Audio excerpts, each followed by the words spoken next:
Байцгаана уу? Хүүхдүүдээ экологийн боловсролын төв Эко телевиз хамтраад эко боловсрол нэвтрүүлгийг хүргэж байна.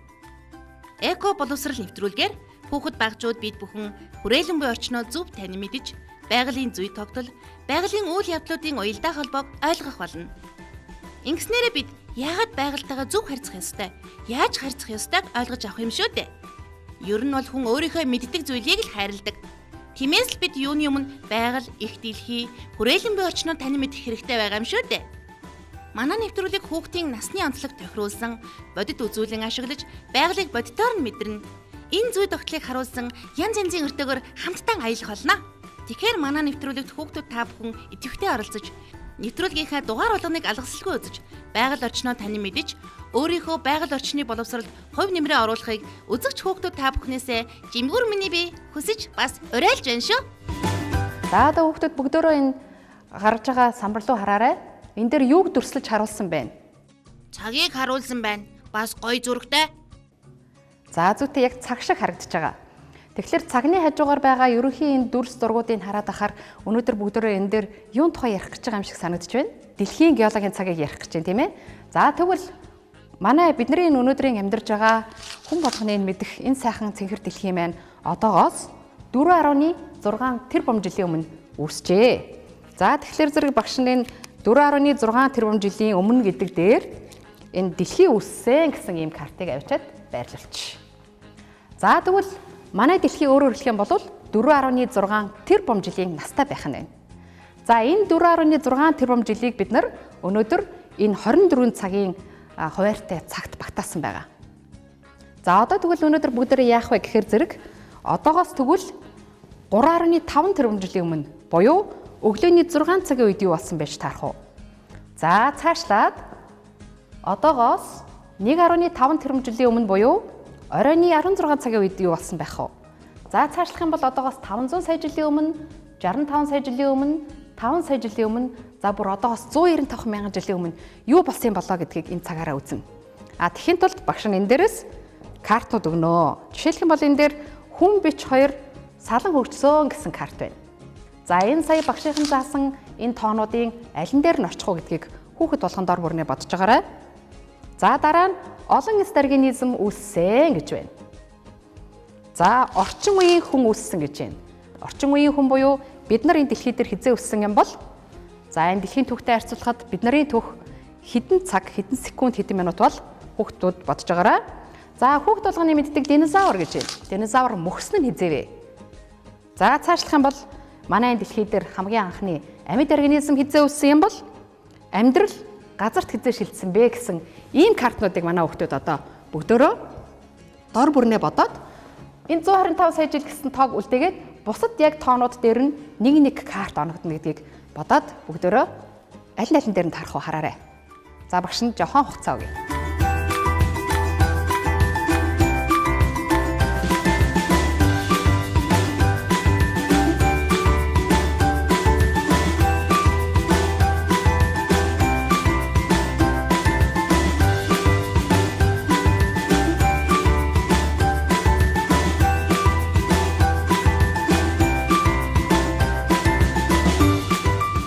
За бүгдөө үргэлжлүүлье. За тэгэхээр одоо энэ цаган дээр бас нэг анхаарах юм нь цаг чинь 24 цаг байдаг. Тэгэхээр энэ цагны гадуур явж байгаа нь эхний 12 цаг. За 13 цаг нь болохоор ингээд дотуур нь явж байгаа тоонууд нь дараагийн 24 цагийг зааж байгаа шүү гэдгийг бас хүүхдүүд энэ завсар анзаарсан байхаа. За одоо тэгвэл хамгийн түрүүнд дэлхий үүсээд дараа нь одоогоос 3.5 тэрбум жилийн өмнө юу үүссэн байх вэ? Амьдрал үүссэн. За зүйтэй. Яг сайн хэллээ. Мэдээж амьдрал анхын дээрээс үүснэ. Тэгэхээр зэрэг манай дэлхий дээр амьдрал үүсэх гэж хэдэн жил болсон бэ? За 4.6 тэрбум жилийн өмнө дэлхий үүссэн. 3.5 тэрбум жилийн өмнө амьдрал үүслээ. 1 тэрбум жил. За яг зөв. 1 тэрбум жил өнгөрсөн байгаа үстэй. Тэгэхээр зэрэг манай дэлхий мэдээж эрэг бий болохдоо шууд амьд организмтайгаа шууд баавгатайгаа чонтойгоо гараад ирэх нь тодорхой. Анхны организм энд үүсчээ. За анхны организм үүсээд дахиад цаашаа зөндөө олон үйл явдал болсон байж таарна. Тэгээд энд 1.5 тэрбум жилийн өмнө анхны олон эс организм үүссэн. За өөрөөр хэлэх юм бол дөнгөж амьдрал үсчээ тэр нь олон эст болтлоо. Ахаад хэдэн жил өнгөрсөн байна? 2 тэрбум жил өнгөрсөн. За яг үнэн. Ахаад 2 тэрбум жил өнгөрсөн байна. Тэгэхээр 2 тэрбум жил гэдэг бол асар их хугацаа шүү дээ. Бид нар хүн төрөлхтөн оныг 1, 2 гэж тоолоод 2015 он болж байна. Гэтэл энэ нь 200 жил биш. 2 сая жил биш. 200 сая жил биш. Бүр 2 тэрбум жил шүү дээ. За тэгэхээр амьдрал ингэж маш алхуур үүсдэг юм байна. За тэгвэл энэ 500 сая жил дээр юу байрлуулах вэ? Одоогоос 500 сая жилийн өмнө буюу оройны 21 цаг өнгөрж хахад манай дэлхий дээр юу болсон бэ? Газартай болсон. За зүйтэй. Энд амьдрал газар шилжсэн байна. За энд тэгвэл амьдрал газар шилжсэн бол урд нь амьдрал хаана байсан байж тарах уу? Усан дотор байсан. За яг үнэн. Амьдрал урд нь далай тэнгист усанд байсан байх юм. Тэгэхээр одоо бид нар энэ гიშгээд байгаа, дээр нь бүтээн байгуулалт хийсэн байгаа, хүн төрөлхтний янз янзын соёл үүссэн байгаа энэ дэлхий дээр оройны 20 цагийн үед л дөнгөж анхны амьдрал гарч ирж ирсэн байх нь шүү дээ. За тэгээд цаашаа манай түүх явж байна. Одоогоос 65 сая жилийн өмнө юу болсон бэ? Энийг манай 3 4 дугаар ангийн хүүхдүүд, ялангуяа эрэгтэй хүүхдүүд л маш сайн мэдж байгаа. Динозавр мөксөн. За зөвхөн 65 сая жилийн өмнө динозавр мөксөн гэж байна. За 65 сая жилийн өмнө динозавр мөхөөд за хүн бич хоёр салан хөгжсөн гэдэг нь 5 сая жилийн өмнө. За ямар карт үлдв? Орчин үеийн хүн хизээ үлдсэн бэ гэдэг карт үлдсэн байна. Энэ нь болохоор одоогоос 195 мянган жилийн өмнө байна. За тэгээ ингэж хараад байх юм бол энэ дэлхийн түүхтэй харьцуулахад орчин үеийн хүн үлдсэн бид нар бол одоо 1 секундын өмнө үлдсэн байгаа юм. Өөрөөр хэлбэл бол дэлхийн түүх 24 цаг гэж үзвэл бидний өнгөрүүлсэн түүх ганцхан секунд. Тэгэхээр бид нар магадгүй их хүмүүс тэгж боддог шүү дээ. Бараг л бид нар одоо энэ дэлхийгээ хийцэн гэж одоо арай хэлэхгүй байх тийм ээ. Тэгэхээр дэлхийн үүсгэтэл хүн байсан. За намайг харж итлэл тэр янз янзын амьтад үүссэн, намайг харж итлэл янз янзын ургамал үүссэн, мөхсөн гэж бодоод байдаг бол огт тийм биш байна. За зарим нэг Google-ийн кинон дээр динозавр хүүхэд хоёр хөтлөсөн гүйж явдаг. Тэр маань бас ямар болох нь вэ? Бас л тийм боломжгүй байх нь шүү дээ. Яагаад гэвэл нөгөө динозавр чинь манай дэлхийгээс 65 сая жилийн өмнө мөхсөн байхад бид нар сая дөнгөж 195 мянган жилийн өмнө орчин үеийн хүн үүссэн байх нь шүү дээ. За хүн үүсэх гэж дөнгөж нэг үүсэх гээд ядаад байгаа нь болохоор 5 сая жилийн өмнөөс ихтэй байх нь. За тэгээд харин энэ дэлхийн ингэж маш аажмаар ингэж ховсон өөрчлөгдөж зүйлийн олон янз байдал ингэж хөгжиж байхын зэрэгцээгээр дэлхий дээр 5 том удаагийн сүрэл болсон байгаа юм. За тэр сүрлүүд нь голдуул энэ байгалийн гамшигтай холбоотой манайхан галав юулах гэдэргээл ярьдаг шиг.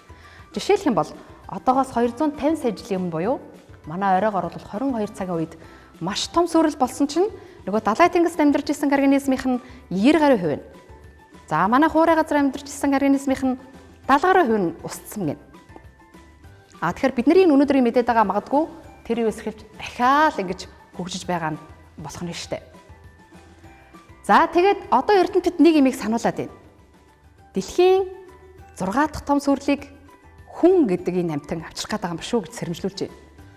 Тэгэхээр хүн гэдэг шиг одоо ийм одоо өөрийнхөө байгаа орчноо ингэж сүйтгэдэг ийм аюултай амьтан одоогоор дэлхийн түүхэнд байхгүй байх нь шүү дээ. Тэгэхээр чон хөгжлөө гэхдээ би яагаад ер нь өдөр болгон өсчих хэвтэй ер нь бол би нэг хонь хариулж байгаад өдөр болгон нэг идэдэй гэж хөгжөөгүй лээ. За шоргоолж хөгжлөө гэхдээ би ер нь яагаад нэг хүн дээр гიშгчээр өвчтөдөө өөрөө би нэг бат бөхөн шиг сууц бариад амьдрчий гэж хөгжөөгүй лээ. Гэтэл 1 секундын өмнө би болсон нөгөө хүн маань одоо хөгжөхдөө баг буруу тишээ хөгжөөд өнөө сайхан амьдарж байгаа дэлхийгээ өнөө сайхан цуг байгаа амьтантайгаа адилхан динжигнүүлэх хэмжээнд хүрсэн энэ явж байгааг эрдэмтэд их сануулж байна л да. Тэгэхээр одоо бүгдөө одоо байгаль орчныхоо зүй тогтолыг сайхан мэдээд тэгээд өөртөө ахаад цаашаа нэг хэдэн секунд, хэдэн минут, хэдэн цаг амьдрахыгаа бодох хэрэгтэй болсон биз дээ, тийм ээ. За тэгээд энэ дээрээс хүүхдүүд юу олж харж явах вэ гэхээр за бидний нөгөө мондөг хамгийн сайн мэддэг динозавр ч одоогоос 65 сая жилийн өмнө мөхцсөн байна. За тэгвэл цаашлал энэ динозавр чинь 100 хэдэн сая жил энэ дэлхийг чинь ноёлсон байгаа штэ. Энэ дэлхийн түүхтэй харьцуулахад хүн бид нар одоо өчүүхэн түүхтэй юм байна. За бидний одоо яаж дэлхийтэйгээ хандаж яаж хандлагаас бидний өөрсдийн болоод энэ дэлхий дээр байгаа бүх организмын амьдрал бүх юм одоо шалтгаалах юм байна гэдгийг энэ дээрээс ойлгож авсан баха. Тэгээ өнөөдрийнхөө хичээлд идэвхтэй оролцсон хүүхдүүдтэй баярлалаа. Та бүхэн энэ дүрсүүдэд ахаад нэг сайн тогтоогоод аваарай.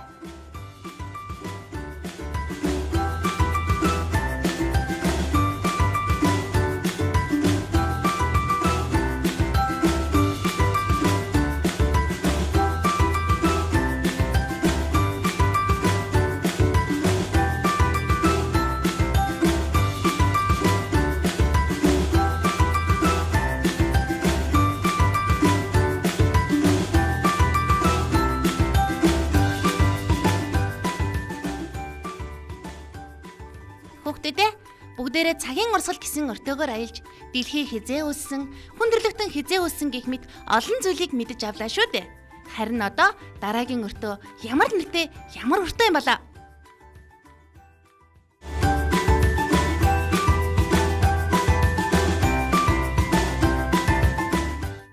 Хүүхдүүдээ одоо бүгдээрээ үрийн аялал гэсэн сонирхолтой өртөөгөөр аялнаа.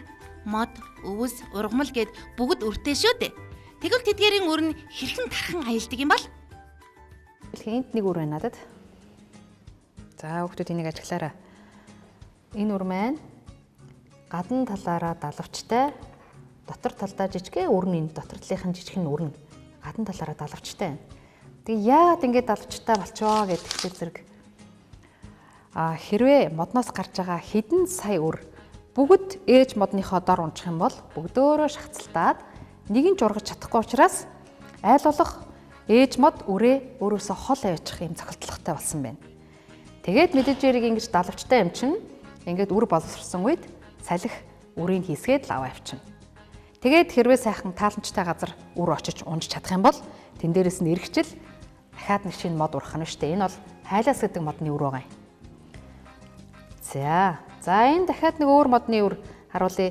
Хүүхдүүд нэг иймэрхүү юмнууд жил болгон хийсээ яваад байдаг харсан болов уу? Ямар модны үр лээ? Улиас модны үр. За зүйтэй энэ бол улиас гэдэг модны үр байгаа юм. Улиас гэдэг модны үр энэ хөвөн дотор нь нуугдцсан. Хэрвээ та нар сайн ажиглах юм бол нуугдцсан байж байгаа. За би нэг үртэй тавьчих энэ дэр. За тэр. Тэр өрн тэр жижигхэн байна. Гадна талаараа юм бас л адилхан салхин тиск цогцолтолгоотой болсон байна. За би ахаад нэг далавчтай үр та бүхэнд харуулъя. Энэ их гоё үр байгаамаа. Энэ. За энэ бол агч гэдэг модны үр. Агч гэдэг модны үр нь энэ байна. Далавч нь энэ байна. Мөн л адилхан салхиар хэсэг цогцолтолгоотой. За энэ агч гэдэг модны үр салхиар дээрээс бууж ирэхдээ их гоё дүрс үүсгэж үзэсгэлэнтэй гоё бууж ирдэг. За энэ бол салхиар хийсдэг зарим нэг үрний жишээ. За хүүхдүүд та нар өөр ингэж салхиар хийсдэг үр санаж байна уу? Энэ заавал энэ саяын хэлсэн шиг модных байх албагүй цэцэг янз янзын цэцэг. Багшаа шар жижиг. Зүйтэй хүүхдүүд бүгдөө мэдж байгаа те. Голын эргээр байдаг шар цэцэг эхлээд шар цэцэгтэй байж байгаа дараа нь өрн боловсрохоор өөр болдог юм багвахаа цэцгийн үр байгаа. За энэ багвахаа цэцгийн үр яаж нисдгийг та бүхэнд харуулах юм. За яг шүхэртэй юм шиг бууж ирж байгааз. Дээрээс. За дахиад нэг үзүүлье. За яг шүхэртэй юм шиг ингэж алгуурхан бууж ирж байгаа. Тэгэхээр зэрэг манай багвахаа цэцгийн үрний. За энэ дээр багш нар бүр тодруулаад харуулъя. Багвахаа цэцгийн үрний. Үрэн тэр доороо байна. Дээд талд нь далавч нь байна. Сая дандаа нисдэг үрийн жишээнүүд үзүүлсэн. Тэгэхээр манай дэлхий дээр одоогоор 250 мянга орчим зүйлийн ургамал байгаа. Тэгэхээр энэ олон зүйлийн ургамал бүгдөө нисдэг үртэй гэвэл бас тийм биш. Янз янзын үртэй. За одоо энд бас нэг жишээ үзүүлье. За энэ дээрээс. За энэ юу вэ нөхдүүдээ та бүхэн бүгдөө мэдчихэж байгаа да. За ингээ хүний хотонд наалтчдаг. Шивээ байгааз. За шивээ юу гэхэлэр зэрэг яг энэ бидний хувцанд наалдж байгаа хэсэг нь болохоор үрнэ. Дээрээ юмтай. За тэгээд хажуугаар явж байгаа амтэн, янз янзын ноостой, ноолууртай амтэн, шувуу одоо юу гэдгийг хүн тийм юм хажуугаар нь өнгөрөнгүүт шууд хатгаад аавна. Тэгээд тодорхой хугацааны дараа нөгөө хүн чинь нөгөөдхийгөө хатгаад ахлаар нь аваа таянгууд хэрвээ тааламжтай газар урамж чадсан байх юм бол ургах нь шүү дээ. Тэгэхээр өөрөөр хэлэх юм бол хөхтөн амтэн бусад амттыг үр тарахтаа бас ашиглаж болдог байна. За бас хүний хувцанд наалдаад энэ тэн тархаа явж идэг өөр зүйл санагдаж байна уу та нарт? Зангуу байна. За яг үнэн. Зангуу гэж нэрлэдэг те. Жишээлх юм бол ноцхны үр. Тэр чинь бас хүний хувцанд наалдаад та нарын оймсонд наалдсан байдаг, үдээсэнд наалдсан байдаг. Мөн л адилхан та нарыг ашиглаад тэгээ өөр газар очиж унаад ургах нь штэ. Тэгээ тэр чинь бас хөөрхөн өвдгөн. Өвдөхгүй байх юм бол угаалгын машинтай хамт бидний хувцастай цаг угаагдчихна. Манай үр тхийг хүсэхгүй байгаа учраас мэдээж өвдгөн өвдөхлөөр нь хүн өөр газар аваач шидчихлэр зэрэг тэр газар нь ургаад явах нэ. За энд надад дахиад өөр аргаар тархдаг нэг үр байна. За ийм буурцаг та нар бүгдөө л харсан байх тийм ээ. За ургамлаас ингээд буурцаг унжсан байдаг. За энэний үр нь бол дотор талтай байдаг шүү дээ. За ингээд уурж байна. Жижигхэн буурхийн юмнууд байдаг. За энэ жишээлх юм бол шар байсны үр байгаа.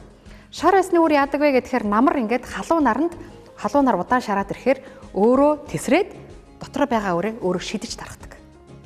За энийг та нар яаж мэдчих болох вэ гэхээр зэрэг магадгүй балкон дээрээ ч юм уу цонхны татсан дээрээ ингээд намар боловсрсан хойно эсвэл гэртээ айлууд байвал фишингийнхаа хойдолд ингээд тавьчаад хүлээгээ сууж яхаар чат гэж дуурайд тэгээд бүх үрээ гэр доторсон цацсан байж байдаг. Тэгэхээр ургамал болгоны үрээ тараах арга цохилтолгоо нь өөр байна гэсэн үг. За энэ юу лээ хүмүүс ээ? Амтлаг сайхан жимснүүд байна. Бүгдөө харж байгаа гоё жимснүүд байна. За энэ жимснүүдийн төлөөлөгч болсон алимыг хазъя. За алим дотор алимны үр байгаа тийм ээ. Тэгэхээр манай алимны үр яаж тарах вэ? За түрүүний багвахаа цэцэгтэй адилхан салхиар тарна гэхээр нисэж чадахгүй, далавч байхгүй, шөхөр байхгүй, хөвөн байхгүй. Дээрэс нь алим маш хүнд. За тэгвэл түрүүн бас нэг өөр ямар тархдаг арга үзлээ. Хүний хувцанд наалдыг гэхээр манай алимд наалддаг янз янзын зангууд игээ алга. За нөгөө шар бастай адилхан ингээд дэлбэрээ гэхээр яг дэлбэрсэн алим бид нар санахгүй бай тээ. Тэгэхээр алим яаж тарах вэ? Мэдгүй. Хүн идээд үрийн тараадаг юм болов уу? За зөвхөн зарим хүмүүсд хүн идээд үрийн тараах хаа гэдэг чинь. Гэхдээ хүн чинь хаасаагаа явж идэг амтан бас биш шүү дээ нэгдүгээрт. Хоёрдугаарт энэ алин жимстэй адилхан жимстэй ургамлууд хээр тал ойгоор зөндөө байж байгаа. Тэгэхээр тэд нар яадаг вэ гэдгийг жишээлх юм бол алим болсроод ирэхээрээ доошоо унна модноосоо. За унжхлаар зэрэг гахаа мэтийн хөвгтөн амьтад янз янзын амьтад хурж ирээд нөгөөдхийг чийдчихнэ. За эдгтээ зэрэг хүнтэй адилхан нөгөө өрийн пүү гэж хаяхгүй тэр чихт нэдчихнэ. За тэгээд 1 км-ийн дараа магадгүй тэнж явж агаад нэг газар энэ алимны үрийг ялгцтай гацаг гаргацдаг байна. Тэгэхээр зэрэг энэ хооронд манай үр яах вэ гэхээр нөгөө гахааны шин сайхан хоол боловсруулах системийг хоол боловсруулах хэрэгтнэр нь дамжиж явах хоорондоо сайхан зөөлрөөд хөөгөөд яг ургахад бэлэн болоод гараад ирнэ гэсэн үг. За тэгээд тэн дээрээс нь хэрвээ таламжтай газар хэрвээ энэ үр маань буусан бол магадгүй эргэжил алимны мод ургана, алимны модноос нь алим ургана, алим нь эргээд унана, ямар нэгэн амьтнаар өөр газар тархна гэх мэтчлэнгээр эргэлт явагдаад байна нэгдүгürt, хоёрдугаарт бидний мэдэхгүй маш нандин сайхан холбоонууд тэр амьтан ургамал амьд организмуудын хооронд байдаг гэдгийг энэ дээрээс харж байна. За багш дахиад нэг асуулт асууна. Бидний хамгийн сайн мэдэх иддэг, цөмөж иддэг самар тэгвэл яаж тарах вэ? Хэрэм үрийг тараадаг. За хүүхдүүд хэрэм гэж бас зөв хариулж байна тийм ээ. Тэгэхээр за хэрэм байж болно, самарч шаазгай гэж шувуунууд байна. Тэд нар яадаг вэ гэхээр намар болгон нөөцөө цуглуулад тэр самарнуудыг газар булаал яваад идэг. За энд нэг жоохон булаал, тэнд ч нэг жоохон булаал яах гэж байгаа юм? Тэрийг өвөл идэх гэж байгаа. За тэгэж явж агаад өвлийн цагт ихэнхийг нь олж идэнэ, 20 орчим хувийг олж идэж чаддаггүй.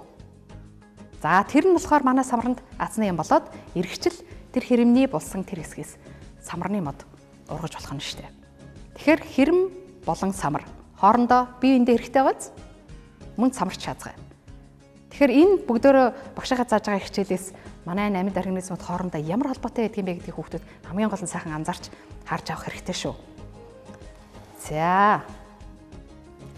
За багш дахиад нэг энэ боргоцоонуудын жишээ авчирсан. За эдгээр бол боргоцоо, самар биш боргоцоо. За энэ жишээлх юм бол гацуур модны боргоцоо байна. Ийм харьцангуй ийм зөөвөн урт. За энэ арай нэг өөр болоод ирлээ хэлбэр нь. За эдгээр болохоор нарас модны боргоцоонууд байна. За дахиад нэг өөр байна. Шинэс модны боргоцоонууд гараад ирлээ дахиад. За тэгэхээр энэ гуравд нийтлэг нэг юм бий. Юу гэхлээр зэрэг энэ хайрсныхын дотор талд өрн байдаг. За тэгээд чихтэй үед бол энэ хумигдсан байжгаад нар гараад ирэхээр дэлгэрээд тэгээд салхи нөгөөх далавчтай үрийг хийсгээд аваа авчдаг. Одоо манай энэ гацуурн дотор нэг ч хөрүүлдэггүй байна. Бүх үрийг салхи хийсгээд аваад явцсан байна. За харин бүгдөө нарас модныхоо борох цаг цай харах юм бол магадгүй зарим нэг далавчтай үр нь энд үлдсэн байж магадгүй. За тэгэхээр зэрэг самар бол өрөө арай өөр аргаар тархадаг. А бусад манайд байдаг энэ шилмүс моднууд бүгд далавчтай, нисдэг, хийсдэг үртэй байх нь. За мөн энэ боргоцооныхын хэлбрээр ямар мод вэ гэдгийг бас ялгаж болдог байх нэ. За тэгээд бүгдөө үрийн аялал гэдэг өртөгөөрөө тухтай хэлсэн хүмүүстээ баярлалаа. Та нар эх жил эх намар ургамал болгоны үрийг үзээд энэ юу нь ямар аргаар тархаж байдаг гэж болох вэ гэдгийг өөрийнх нь бүтцийг хараад ажиглалт хийж олж аваарэ.